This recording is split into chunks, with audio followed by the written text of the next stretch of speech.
I left school and COVID happened. Mum called me and she knew we were going into lockdown. She was like, you might want to find something that's going to keep you occupied. And I was driving past Spotlight and I was like, you know what? I'm going to get myself a sewing machine. I kind of just looked up tutorials. Took me the entire day to make my first set. Went to put it on and I had made it a size too small. And I was pretty bummed out. I was like, you know what? Like, I've sold a few things on Depop. Maybe I'll just put that up there as well. And I kid you not, within like 20 minutes it sold. And I remember running out to Mum and I've gone, oh my goodness, this set I made, it's just sold. I thought, I've got nothing to lose. Why not give it a shot?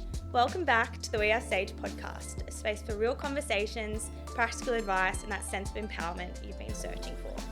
Today's episode is one for the fashion lovers, the creatives, and anyone who's ever dreamt of turning a passion into a career. I'm joined today by a very special guest, a very good friend of mine, local fashion designer, Ella Barker, whose stunning handmade garments are turning heads actually all over the world. From sketching her first design to building her own fashion label, Garments by Elle, we're talking all about her journey, the world of fashion, and how she's turned her creativity into a career. So without further ado, welcome, Elle, to the pod. Hi, thank you for having me. You're too kind. Oh my goodness. I'm so excited to have you here. But I thought before we jump into who you are, the business, all that kind of stuff, we talk a little bit about fashion, give listeners a bit of insight. So to start off, in your opinion, what is the current colour of the season? I think the current colour of the season is brown and blue. I think blue's been the colour of the season for a while, but I think brown is slowly taking over. But the colours together are amazing. They look unreal. I was saying to Abs the other day that when I went to the shops, I was looking in the windows, brown and blue everywhere. And I'm like, I wouldn't have even thought to put those two colours together until I've now seen them. I'm like, it's great. I know, it's beautiful. Okay, next one. What is your favourite style or fashion tip? My favourite fashion tip would have to be the sandwich method. Yeah. So to break up an outfit, you want to, say, pair the same colour of your shoes and a top together. So right now I'm wearing white shoes and a white top, and then to break it up, I've got black jeans in the middle, and I think it brings an outfit together so nicely. Love it, and it looks great. Thank you. Next one, what is your secret to nailing an outfit? I think my secret to nailing an outfit would be to find something that fits your body type and something that you feel confident in. I always find if I wear something that I feel comfortable and confident in, the outfit's nailed. Yeah, confidence adds so much value to an outfit, I think. When 100%. You can wear something confidently, you feel your best. So let's get back into who is Ella Barker to your core. So can you tell me a little bit about yourself and when you first fell in love with fashion? Okay, let's rewind. Growing up, I've always loved being creative outdoors. I've played sport growing up my whole entire life. I've always loved making things, and I think when I really worked out that I loved fashion was probably in high school. In year 9 and 10 textiles, we did, like the courses, and it's something I really enjoyed because in other classes, say like history, it wasn't really my cup of tea, and I did struggle to focus in those classes, but I found when I was in textiles and when I was creating or in art, I really loved it, and it was easy for me to learn and listen. Yeah. And was it like the sewing side of things? Was it the designing, or was it all of it altogether? For me, I always have to be moving or doing something like physical in a way. So I think it's the sewing side of it, creating that I really enjoy. Yeah. Love that. And then obviously when you left school, did you just kind of keep doing it as a hobby? So I actually did textiles at the school I went to, which was Woolaware, and they ran that kind of subject. But then I did move to a school which was a sports school, so it didn't have any of that. Wow. Yeah, so that was for year 11 and 12 because at the time I was really focused on the sport I was playing. I loved that. And then I left school and COVID happened. And Mum called me and she knew we were going into lockdown and she knows what I'm like. I can't sit still. I need something to be moving. And she was like, look, we are going into lockdown like crazy. When you look back at it, it's like a movie. She's like, you might want to find something that's going to keep you occupied, because she knew what I was like. And I had just gotten a job at a golf club. Yeah. And so first paycheck coming in, really excited, driving home, and I was driving past Spotlight. And I was like, you know what? I'm going to get myself a sewing machine. So I got myself a sewing machine, and I brought a roll of fabric I came home and then, yeah, I kind of just looked up tutorials, and then it took me the entire day to make my first set, but I felt so accomplished when I did. You say a day, it would take me about a year to make something. Oh my gosh, so it was a bit of a COVID love project. Yeah. Oh my gosh, I love that. So obviously you did that all through COVID, self-taught, obviously. Yeah. Was there a moment where you thought to yourself, hang on a second, like I can take this from a passion into a career? Like at what point did you think that? So, funny story, that day I made the set and it took me the entire day, I actually went to put it on and I had made it a size too small. And probably about a week before that, my friend told me about, do you know that app Depop? Yeah. It's where you sell all Love it's Depop. such a great app. Yep. It's where you sell everything secondhand. So I was on that just selling like old clothes. Yeah. And the outfit didn't fit me and I was pretty bummed out. I was like, oh no. So I was like, you know what? Like I've sold a few things on Depop. Maybe I'll just put that up there as well. And I had a few clothes up there that I've had for that whole week that hadn't sold. And I put that set up and I kid you not, within like 20 minutes it sold. And I remember running out to Mum and I've gone, oh my goodness, like this set I made, like it's just sold. And she was like, no way. So then within like a couple of days later, I was like, you know what, just for fun, I might make an Instagram account, like didn't really know what I wanted to call it. And I was like, Garments by Elle, like it's my name, I'm making garments. I'll just put it up there just to document what I make. Yeah. And after I'd sold that set and I started like posting on that page, I had a few girls message me saying like, hey, would you be able to make this for me? Oh, no way. So yeah, I just continued doing that and selling through Depop. How good's that? Yeah. Wow, I love that story so much. I had no idea. Yeah. That is super, super cool. So obviously we touched on the fact that you didn't go to uni, you didn't go to a fashion school or anything like that. How did you learn the skills behind your craft? Was it all self-taught or did you have someone else kind of give you some tips? Like how did you learn all the skills? Yeah, so I didn't take the traditional path of going to uni or fashion school, but I have like taken a whole lot of online courses that have really built my skills in like sewing and garment construction, which has been really helpful.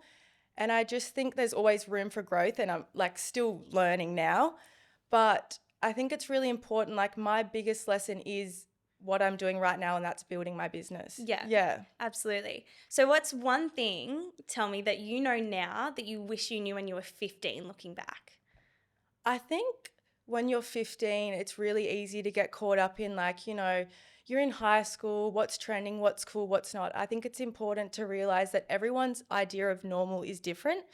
And it's important to focus on what makes you happy, because if you do, it'll lead you to where you are today. Yeah, absolutely. And you know what? So many people, or young people think that all through school, I've got to go to uni, I've got to do this in order to build a career and, get far in life. That's not, like, you're the perfect example of someone who's turned a passion, something that creative, like, sparks creative, interest and, this passion into a career. And you're now, living off this 100%. and you love it and you're passionate about it. And I think that, for any listeners out there who are unsure whether or not to kind of follow their passion, I think you're the perfect example for them to do so. Yeah.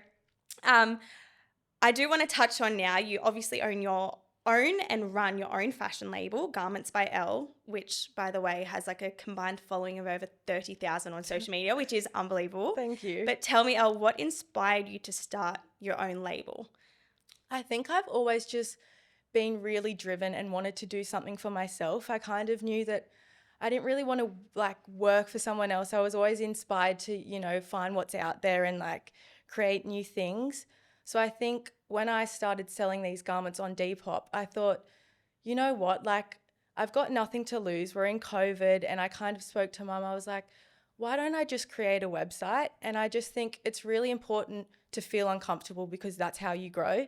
Worst comes to worst, if it doesn't work out, there's always multiple jobs I can look for, but like, why not give it a shot? So God bless Mum, she helped me.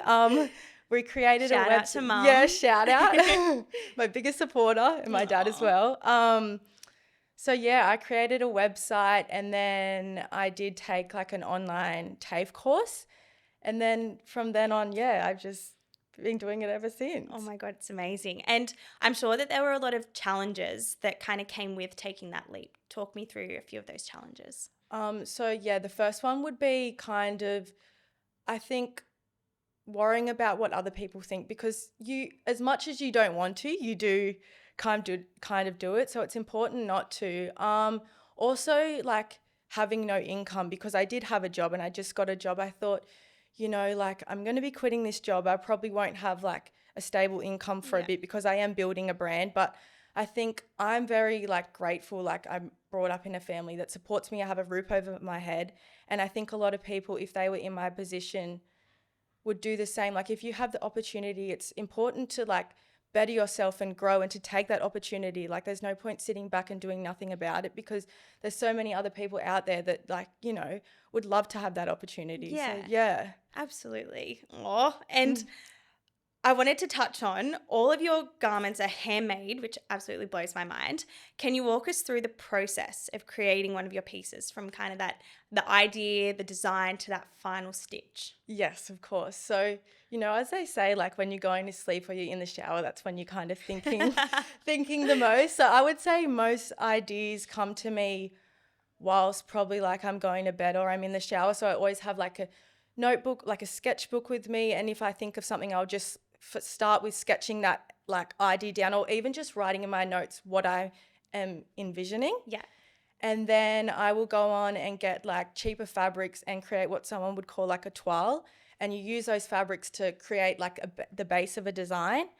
Once you've got that together, you can do pattern making by draping or just flat pattern making. I do a bit of both.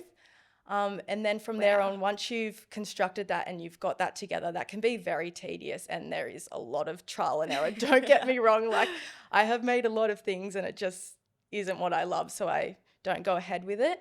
But once you've got that and you love it, you then have to do pattern grading if you want to make different sizes, which is also a really tedious job. Yeah, I bet. So that's probably like the hardest part. And then once you've got that together, if you've like know what you're doing in sewing and you know what stitches to use, it's really easy to bring that to life and bring that together. Yeah. Yeah. Oh my gosh, amazing. And of all your designs that you've done, what would have to be your favorite that you've created? Probably my bell set. Yes. Yeah. I love that one. I do like my most recent design that I'll be dropping in a few days, but I think the bell set. And talk me through, for the listeners, describe your bell set for us. So the bell set is just a long flowy skirt made with a stretch fabric, and the top is also made out of a stretch fabric, the same fabric. It is like a boob tube kind of thing that straps over one of your shoulders, crossbody. And then at the front, it has this nice flowing long draping piece that kind of ties beautiful. in. And you can also like adjust the back ties, which I kind of do with all of my designs. I have that option where you can tighten and loosen it, just because I feel like it's such a great thing to have. Yeah. And the fabric, correct me if I'm wrong, but the fabric, I only know this because Abs bought one of your pieces, which she loved.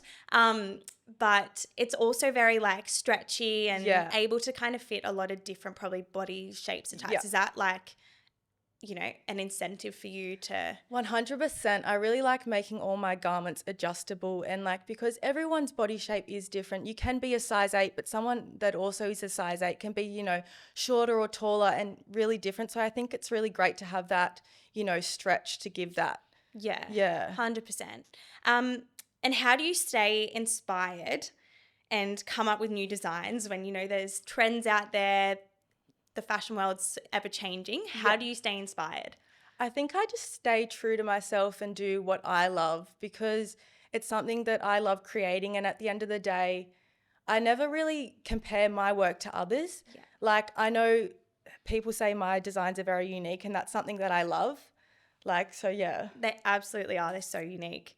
And your garments are obviously made with so much love. Like, you can find that out just by listening to you talk about them. You're so passionate. How do you hope customers feel when they wear your designs? I hope they feel confident. That's my main thing. And the thing I love is that I do get customers that take the time out of their day to send me photos like privately of like what they wore on the weekend and messages of how they felt. so great and like confident in the outfits, and I think that's something that makes me feel really good. Yeah. Yeah. That honestly, Elle, that's something you should be so proud of, because you don't get that with just any brand. And you can tell just by, your social media and things like that, that anyone who wears your stuff does feel confident. Thank And you. it's such a nice, I think a nice feeling for customers to feel that way in an outfit. 100%. And yeah, so credit to you. Thank you. Now, separate to the label, I also wanted to touch on the fact that you have a huge following yourself on your personal socials, and are quite the influencer, some might say. But one thing I love about you, Elle, is that you stay very true to yourself. You're very authentic on social media. And I wanted to ask if that's something you've learned over time. Like, how have you navigated being a young woman on social media? Again, I think it's just so important to stay true to yourself. And I think you can probably agree to me is when you're looking on social media, you connect with people that are more real and raw. Like Yeah. people that are so fabricated, it's just, I don't know. I think it's really important to stay true to yourself and be light and bright. And I just, I don't want people to meet me in real life and be like, oh, she's so different to how she presents herself on social media. I think it's really important to, be the same. 100%. And, I talk from experience, like you just said, like we love being able to relate to people and being able to feel as though, we've got, shared interests or shared values with that person. And you're exactly right. If people are fabricating that, it just doesn't feel authentic. It's out of touch. Yeah. 100%. Okay. And I also wanted to, on that topic, ask if you have any tips for our listeners who feel the pressures of social media or struggle, staying true to themselves. I think my biggest thing is the easiest way to ruin something's good is when you compare it. Don't compare yourself to others, because you've got to look at yourself and realize that, what you have, other people would die for. Like things you do in your day-to-day life, people dream of doing. So stop looking at what everyone else is doing and just worry about yourself, because you're doing amazing, and that's for everyone out there. I love that. I can't tell you enough. My partner says to me on a very, very regular basis, and it's my favorite quote, that comparison is the thief of joy. Yes. And it's so true, because everybody's guilty of it on socials. We compare ourselves to everyone's highlight reel, because that is what social media is. It's a highlight reel. And it makes you feel shit about yourself. Yeah. So I totally agree that if we can reel back on that comparison and stay true to ourselves and all that kind of stuff, I think a lot of people will be a lot happier. 100%. So back to the brand, Elle. Tell me, what is next for Garments by Elle? I do want to expand. I think right now I'm looking at different avenues, because right now I am hand making everything. I really don't know if I want to get into manufacturing. It's something I am looking into, but I also just want to keep, doing courses to better my skills and broadening my knowledge. Yeah. And currently all your garments are sold online. Yeah. Is there a hope down the track to maybe, open your own store? Like, what do you think about that? There is, but to be honest, it's not my main goal. I really do love being online, and I do think, in this day and age, it really is all online. Maybe a few pop-ups here and there would be really fun. Yeah. But I do love just being online. Yeah. Do you hope to even, sell through different companies? Yeah. Like I did see that Shire Hire, which was probably a massive deal for you. That's a big step. Awesome. They bought one of your sets and hiring it out. So it's probably going in the hands of a lot more girls now. Yeah. And it's great exposure. 100%. So is that a goal to kind of get yourself out there a little bit more too? Yeah, I think it's great. Hire companies are great, because with my brand, some of my pieces are limited, because some pieces are made from dead stock fabric. So I think it's really great that these high brands give my brand the opportunity, to broaden as well, because more girls are being able to wear these garments. Yeah. Does that make sense? Absolutely. And lastly, if you could leave one piece of advice for any young woman listening who wants to build a creative career, what would it be? Rejection is redirection. If you get rejected, take it as a life lesson. Don't take it as something bad. Take what you can from it as good and grow from there. That. Elle, I love that. Thank you. Well, now it's time for our Rise and Bloom segment, Okay. where you get to set a little challenge for our listeners and our community.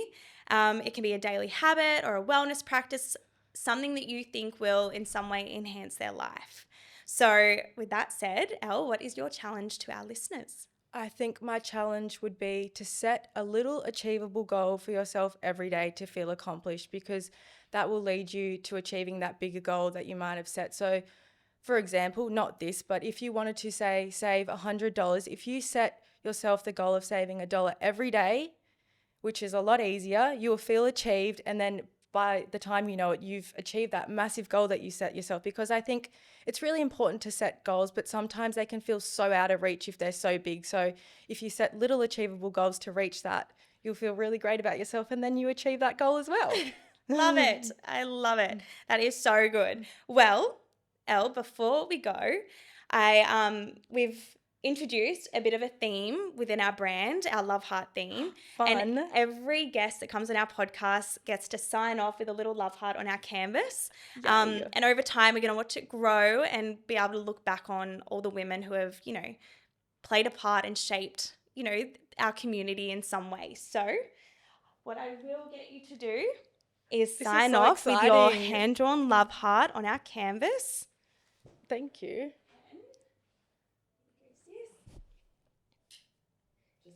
Just anywhere, as big as you want. And write your name somewhere too. Oh my God, beautiful. Love it. Thanks, Elle. Oh, we'll show our listeners or watchers. My love heart's not the best, but It's there. Alrighty. Now, before we go, Elle, I wanted to give our listeners the opportunity to find you, follow you on social media. They might want to follow you for some fashion content, for your beautiful garments, to shop your garments. Where exactly can they find you? So for my garments, it's just Garments by Elle on Instagram and TikTok. And then for my personal Instagram handle, it's Ella Barker1. And then my TikTok is ella.barker with 2 R's at the end. Beautiful. Thank you so much, Elle, for coming on the podcast today. I just know that our listeners are going to take so much away from this chat. It was honestly so inspiring, and I just love your story, hearing about where, this passion came from, now turned into a career. So a big congratulations and a thank you for coming on the pod. No, thank you for having me. And I just want to say congratulations on this podcast. I think this concept is amazing, of what you're allowing, others to share their story and great advice. I think it's great. Thanks, Elle. We appreciate it. And for those that don't know, Elle and I actually have been friends for quite a few years. We grew up playing OzTag together. So this here is very special to have her on here and to celebrate and give kind of a voice to her and her brand. It's really exciting. So thanks for coming on, Elle. Thank you so much, Chels. And to our listeners, thank you so much for tuning in. If you enjoyed this episode, please make sure you like and subscribe and share the episode with someone that you love. Make sure to follow us on our socials at weare.sage and let us know your favourite part of today's episode. And lastly, to every girl who's ever felt like too much, not enough, or completely lost, this space is for you here at We Are Sage, and we are so excited to continue on this journey with you. So good luck with your challenge. I think it's an awesome one, this goal setting. I think it's a massive move in a positive direction. So we'll all be doing it as well. But good luck, and we'll catch you next time.